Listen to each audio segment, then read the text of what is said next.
Samantala, ipagdiriwang ng bansa sa darating na Abril 9 ang kagitingan. Kaugnay nito, magkakaroon ng mga programa sa iba't ibang lalawigan. Ito'y bilang pagkilala sa kabayanihan ng mga sundalong Pilipino noong ikalawang digmaan pandaigdig.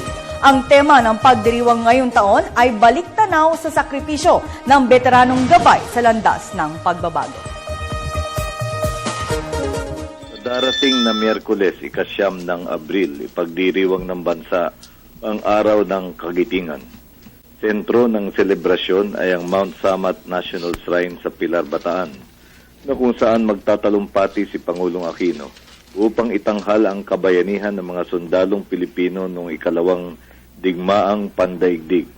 Magkakaroon din ng mga palatuntunan upang gunitain ang sakripisyo ng mga lumahok sa Death March na nagtapos sa Kapas, Tarlac.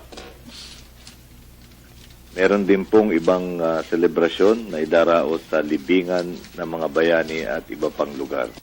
With this year's theme, balik tanaw sa sakripisyo ng veterano, gabay sa landas ng pagbabago. Ang the PIVAO, no, at NDND aim to present our veterans as among the country's national treasures and to revive the of heroism which the Filipino race has been known for, essentially because of our veterans' valor and selfless sacrifices.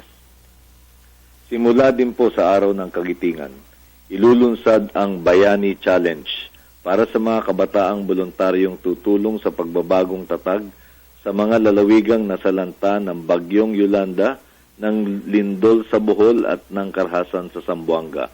5 programa ang isasagawa: pagtatayo ng bahay, pagkumpuni ng mga paaralan, paghahatid ng serbisyo medikal, pagtatanim ng puno at pagkalinga sa mga bata. Inaasahang lalahukan ito ng humigit kumulang 1 milyong kabataang voluntaryo na tutungo sa Bohol, Zamboanga City at sa mga lalawigan ng Aklan, Antique, Capiz, Cebu, Eastern Samar, Iloilo, Leyte, Palawan at Negros Occidental.